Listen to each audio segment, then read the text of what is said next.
is CGTN, China Global Television Network.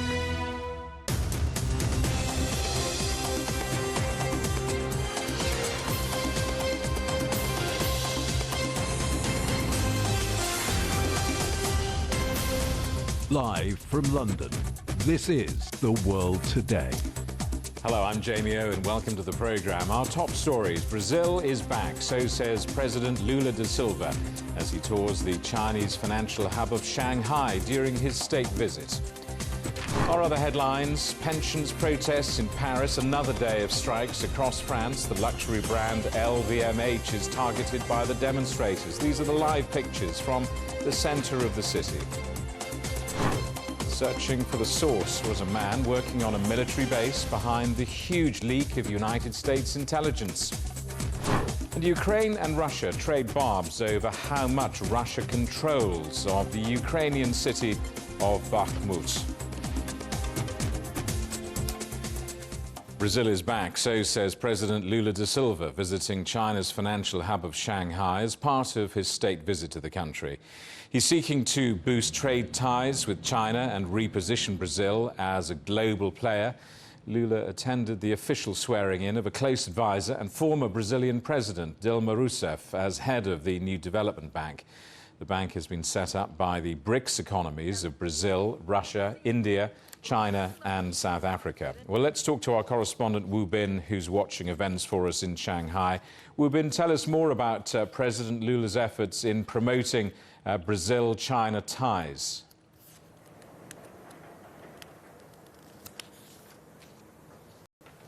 Right, so the past 24 hours is definitely a very busy schedule for President Lula. He arrived here precisely at around this hour on Wednesday night after a long flight, and he was supposed to visit China at the end of March, but postponed his trip due to influenza. He then rescheduled his trip right after he recovered, well, almost recovered, because some netizens have found that he still has a band-aid on his right arm when shaking hands with former President Dilma Rousseff at the airport.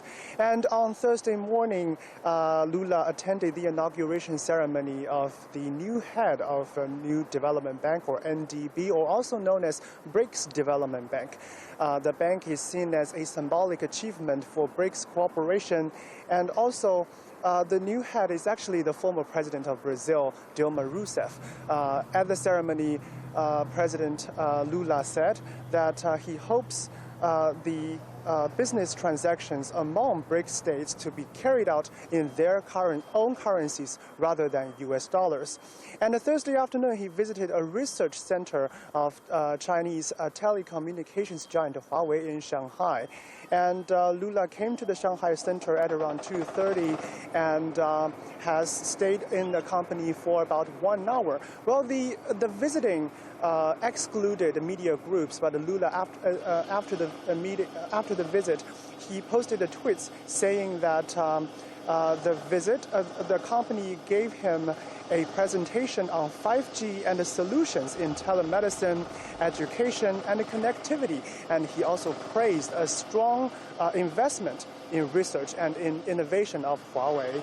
And later today, Lula also met with the CPC Secretary of Shanghai and some Brazilian entrepreneurs in the city, and then heads to Beijing.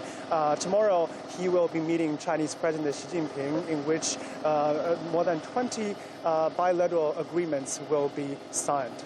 Jimmy. Wu Bin, thank you for that. Our correspondent Wu Bin in Shanghai. France is seeing another day of protests and strikes over President Macron's plans to make people work longer for their pensions. Demonstrations are taking place across the country, and the luxury brand LVMH's headquarters was taken over briefly by flare-carrying protesters in Paris. On Friday, France's highest court is expected to rule on whether or not these pension reforms are legal. Well, let's talk to our correspondent, Ross Cullen, in Paris. Ross, I think this is the 12th day of action since January. These protests today as big as the ones we've seen previously? Yeah, hi Jamie, you're right to mention that dramatic entrance into LVMH we saw earlier on France's magnificent Avenue Montaigne for what was a brief storming of the headquarters by protesters inside the building. But the majority are here out on the streets of cities up and down France, hundreds of thousands, but we are seeing slightly reduced numbers. The weather has certainly contributed to that. Potentially also some protest fatigue ahead of that decision on Friday by the Constitutional Council. Tomorrow, France's Constitutional Council rules on the legality of this pension reform bill. What are the possible outcomes, and is this likely to stop these protests and these strikes?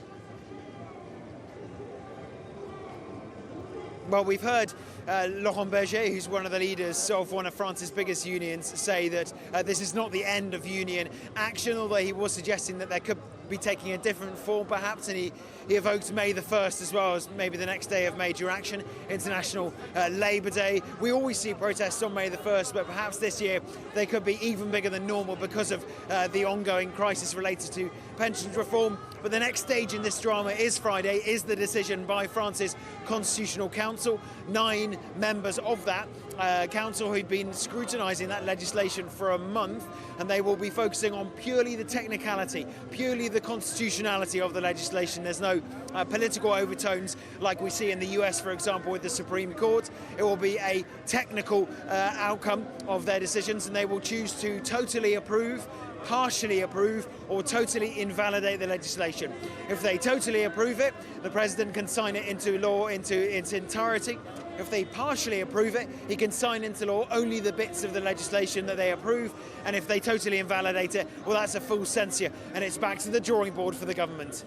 Ross, thank you for that. You've been listening to the voice of our correspondent, Ross Cullen, in Paris. We are showing you the live pictures in Paris from the demonstrations that are taking place, not just in Paris, we should say, but right across the country.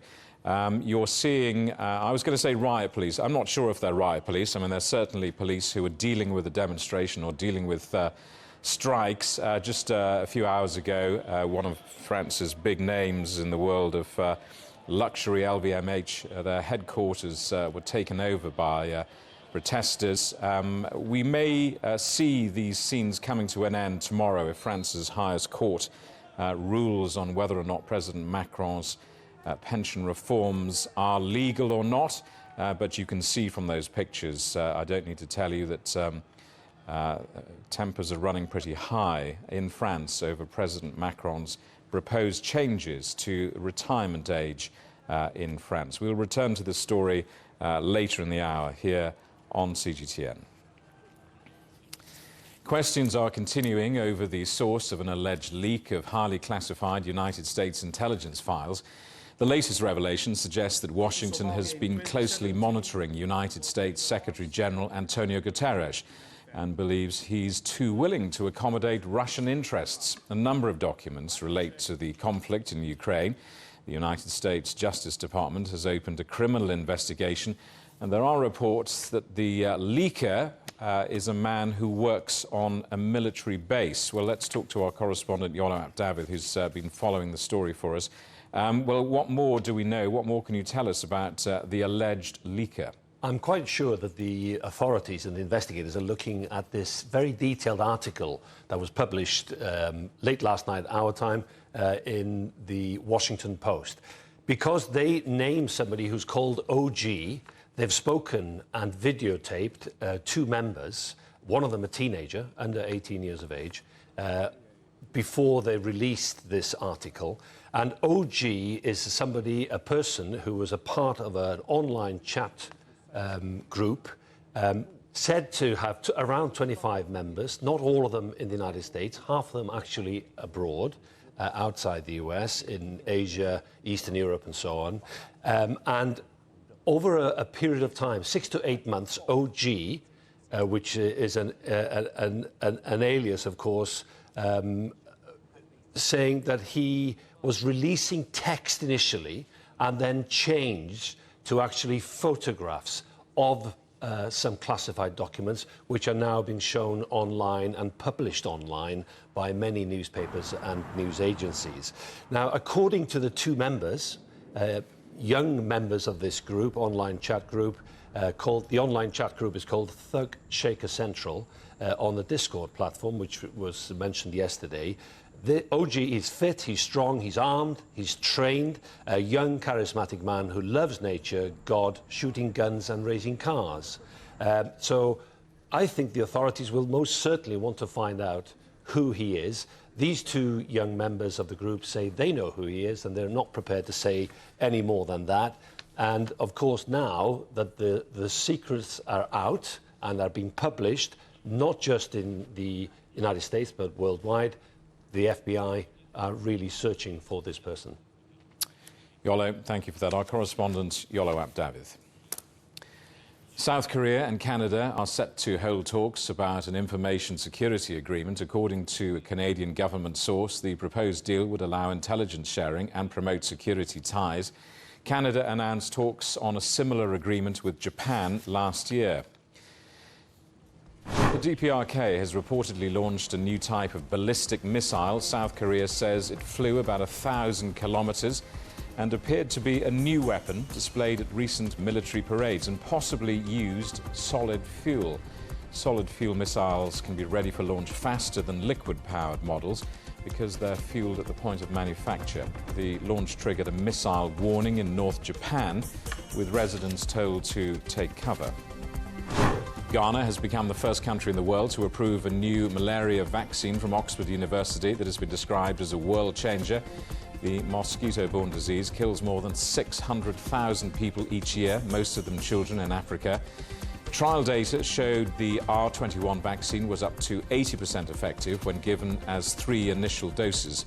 Ghana has cleared its use for children under the age of 3. You're watching CGTN. Still ahead, homegrown, high-end brands take centre stage at Fashion Week. All the latest from the China International Consumer Expo products next.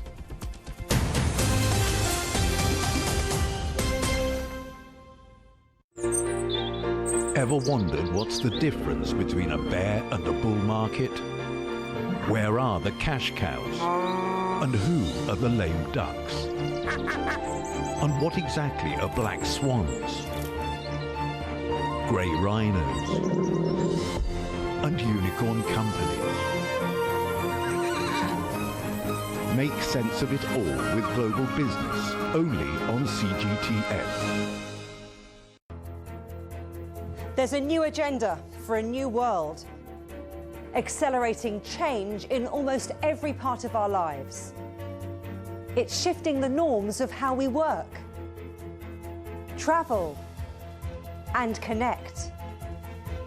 How we think, interact, and develop. It's a new reality, a new agenda with me, Juliette Mann.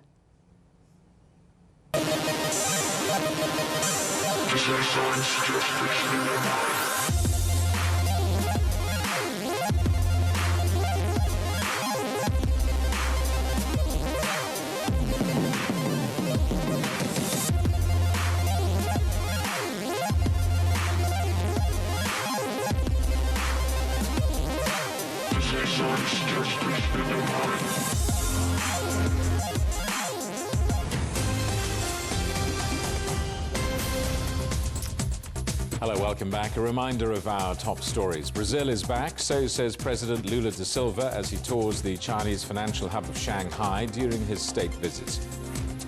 Our other headlines: pensions protests in Paris, another day of strikes across France. The luxury brand LVMH is targeted by demonstrators. Russia's defense ministry says its troops in Bakhmut have blocked Ukrainian forces from either leaving or entering the city. The Moscow-backed Wagner mercenary group says it is now in control of 80% of Bakhmut, which has been at the centre of months of intense fighting. Kyiv rejects those claims. Elsewhere, the European Council has approved a new billion-dollar support package for member countries that have given ammunition to Ukraine. Let's talk to our correspondent, Stuart Smith, in Moscow. Stuart, what is Moscow saying about what's happening in Bakhmut. Yeah, so the Russian claims on this are that Ukraine is attempting to reinforce Bakhmut, but its artillery and soldiers are successfully preventing that. Indeed, as you said, stopping a retreat, but also stopping new forces from entering the city. Now, the Russian Ministry of Defense hasn't been throwing around percentages like the Wagner private military company has. It says 80%. The Russia-installed head of the Donetsk region says 70% of Bakhmut is under Russian control. But the Ministry of Defense is saying that its soldiers are currently working on trying to clear the centre of Bakhmut and are working with the Wagner paramilitary forces in order to protect the flanks. So an ongoing operation, according to both Wagner and the Russian Ministry of Defense. But compared to the past few weeks, it is claiming a further advance and is claiming that that is continuing successfully. The EU has offered more support packages for countries who have armed Ukraine. What's the latest on the Russian military effort? Yeah, that's right. This is the implementation, a legal agreement of a deal that was come to around 3 weeks ago by European Union leaders. They say that they will now promise €1 billion to countries to reimburse them for any ammunition they choose to supply to Ukraine. It's specifically about artillery ammunition, so ammunition which is surely lacking in the Ukrainian armed forces and is definitely needed, according to representatives in Kyiv.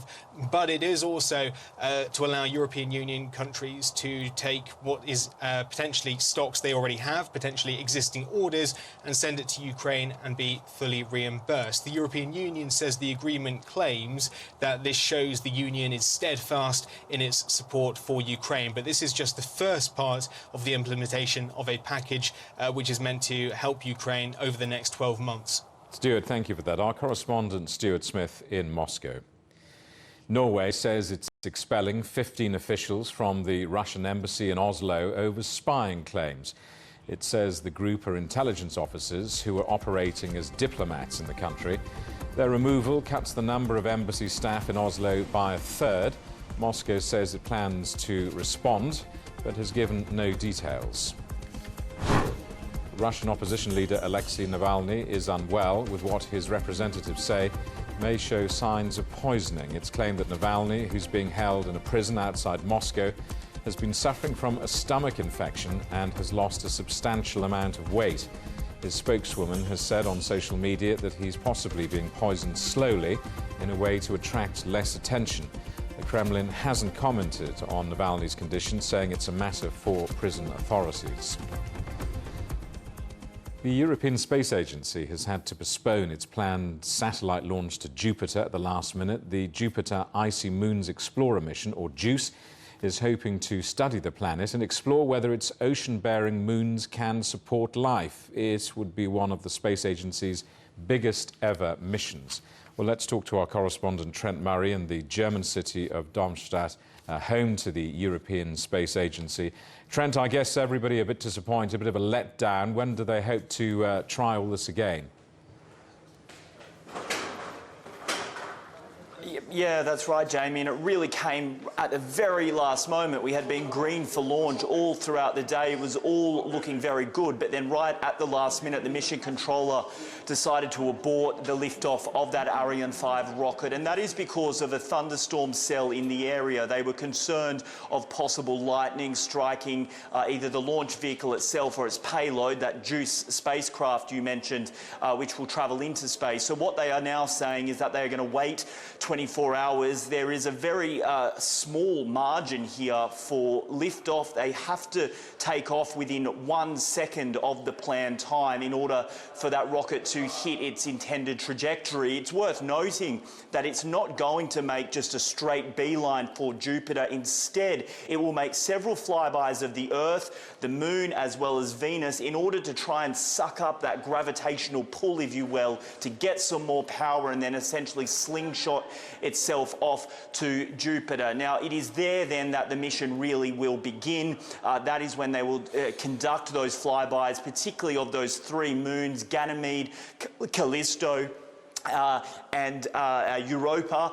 It is thought that on all of them, but particularly Ganymede, there is a subsurface ocean underneath the ice combined with a magnetic field, and in basic terms what scientists here tell me is that those are the building blocks for life. So they really want to try and see whether that planet, or those moons I should say, are habitable. As one of the rocket engineers told me earlier, Jamie, it's going to take 8 years for this spacecraft to reach Jupiter, so they think that they can wait just one extra day. I think they probably can. Trent, thank you for that. Our correspondent Trent Murray in Germany.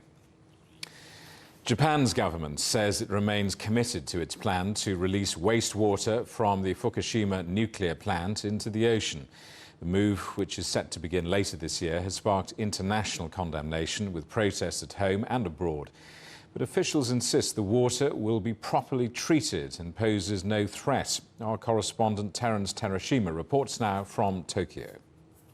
Protests like these have been held in different parts of Japan since the government announced its plan to release radioactive wastewater from Fukushima Daiichi nuclear power plant into the ocean 2 years ago. Japan's government and the Tokyo Electric Company says the radioactive water will be treated to safe levels before it is discharged into the Pacific Ocean. TEPCO says the water is being diluted to reduce the radioactivity of the hydrogen compound tritium to 1,500 becquerel per litre, which is well below the national safety standard. Even if they discharge the contaminated water into the sea now, more and more of this water will accumulate over the years to come. Unless we see prospects of completing the decommissioning, it will be an endless cycle. There's no certainty that the treated wastewater is truly harmless. If there's the slightest possibility of danger, we have to deal with it. With these thoughts, I don't want to go back to my home in Fukushima just yet. However, more than 1 million tons of the treated water is being stored at the site of the Fukushima facility, which was severely damaged by an earthquake and tsunami over a decade ago. Oceans are connected, and I'm afraid we will disperse the radiation to all corners of the globe. They said they will dilute the wastewater to a safe level, but if you continue to discharge such water, I am afraid radiation will spread all over the world. The release of the wastewater has prompted environmental concerns, including about the potential effect on the fishing industry. Protesters say they're worried about the possible long-term impact on environment and marine life, not only along the coast of Japan, but in the international waters too. Terence Terashima, CGTN, Tokyo. China's Foreign Minister Qin Gang is in Uzbekistan on an official visit. He's taking part in a foreign ministers' meeting to discuss Afghanistan. Our correspondent Alyosha Malenkovich reports. His foreign minister Qin Gang started with a meeting with 3 other colleagues. It was a meeting behind the closed doors with Russian Foreign Minister Sergei Lavrov and with foreign ministers of Pakistan and Iran. The topic was, of course, Afghanistan, because all of them are here because of the Afghanistan.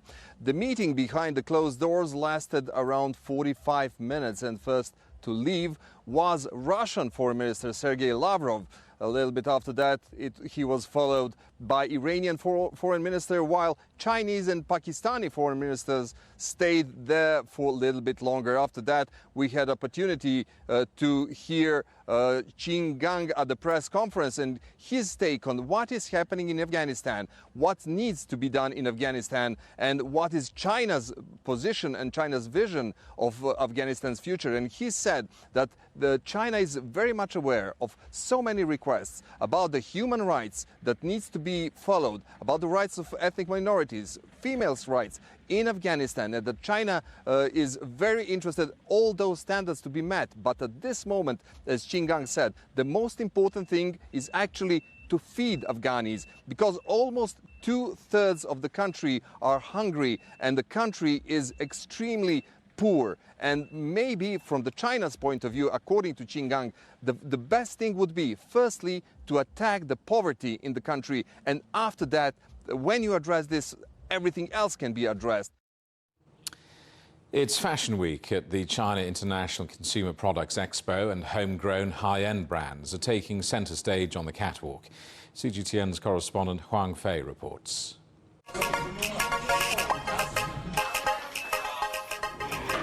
the wardrobe of someone in the top echelon of modern high society look like? Well, Grace Chen's opening show at the Hainan Expo Fashion Week may be the closest I can get to an answer. Known as the power dresser of China, Grace Chen's clientele has included some of the most influential people in the world of business, politics, and even international royalty. Chinese literature and art has had a big influence on her creations. But what will it take to establish China's fashion identity and for it to command global attention? What I've done today is to interpret the traditional culture into people's life today. What people might be thinking or liked in Song Dynasty, if they live in today, what that could be. I think it's really totally transcend race or geography or time. For a renowned designer who has already presented on some of the biggest runways in the world, this duty-free mall in Haikou may seem like an odd choice. But this week's shows are just as much about fashion diplomacy as they are about business. The high-end brands that have converged on the tropical island this week have a common goal: to catch the attention of the world's second-largest luxury market. Despite a sales slump last year during COVID restrictions, China's luxury consumption is expected to recover this year. And by 2030, the number of middle and high-income consumers in the country could double. I think homegrown high-end label is really been in calling for a long time. However, fashion is not something easy to do. A premier fashion brand means you have to have your own philosophy behind it. You are not following any trends. China's fashionistas are increasingly discerning with a diverse set of tastes, which makes the job of a buyer more challenging. Gracie Liu is searching for new designs that could sell in a high-end luxury shop in Hainan. In the past, people had similar tastes in fashion, but now everybody has their own distinct style. So I need to keep looking for something new. For example, Chinese chic and the more avant-garde designs seem to be very popular. For many years, European and American fashion houses represented the pinnacle of luxury for Chinese consumers. But now a cultural and aesthetic shift is taking place. International brands are now taking cues from Chinese designers and consumers. It is as if we've gone full circle. Ancient China was famous for its refined clothing and jewelry. And today's silk pieces show how craftsmanship and innovation are the very heart of China's own fashion identity. Hongfei, CGTN, Haikou and Hainan Province. The headlines again. Brazil is back, so says President Lula da Silva as he tours the Chinese financial hub of Shanghai during his state visit. Our other headlines: pensions protests in Paris, another day of strikes across France. The luxury brand LVMH is targeted by demonstrators. And searching for the source, reports suggest a man working on a military base was behind the huge leak of United States intelligence. And that is The World Today. Thank you for watching. There's more news on CGTN Europe's channel, on the Telegram app, or scan the QR code on the screen to get stories and updates sent direct to your phone. We're back with more news at the top of this hour. Coming up next is World Insight. For now, from all of the team in London, it's goodbye.